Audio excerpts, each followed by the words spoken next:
एक इसमें आप देख रहे हो ये नीली रेखाओं का जाल जैसा है। ये कुछ रेखाएं उत्तरी ध्रुव से दक्षिणी ध्रुव की ओर जा रही हैं और कुछ रेखाएं पृथ्वी के इस ग्लोब के चारों ओर जा रही हैं। लेकिन रियल में हमको देखो कहीं कोई लाइन दिखाई दे रही है? ये क्या है?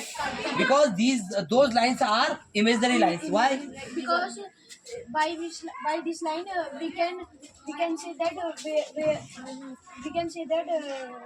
that Africa at here, so we can say that India is by these lines. देखो हमको क्या होगा किसी स्थान की जानकारी के लिए हमें कहीं पर जाना है तो ये अक्षांश देशांतर रेखाओं की जानकारी हमें हो तो हम बहुत इजीली मैप की सहायता से उस प्लेस पर पहुंच सकते हैं और वहाँ का अध्ययन कर सकते हैं। अब ये जो जाल बने ना, इन जालों को अक्षांश और देशांतर रेखाओं का जाल कहते हैं। ठीक है, जो पृथ्वी के चारों ओर ये देशीय है भूमध्य रेखा। भू मतलब पृथ्वी, मध्य मतलब पृथ्वी के बीचों बीच जो लाइन है, चारों ओर है पृथ्वी की, इसको इंग्लिश में इक्वेटर लाइन भी कहते हैं।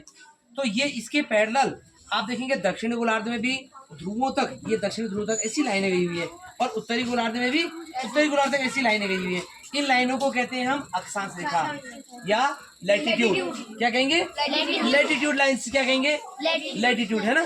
तो इन लैटिट्यूड और कुछ है देखो उत्तर से दक्षिण की ओर जा रही है बिल्कुल, और ये एक उत्तरी केंद्र से निकल रही, एक ही केंद्र से, और दक्षिण पे मिल रही है।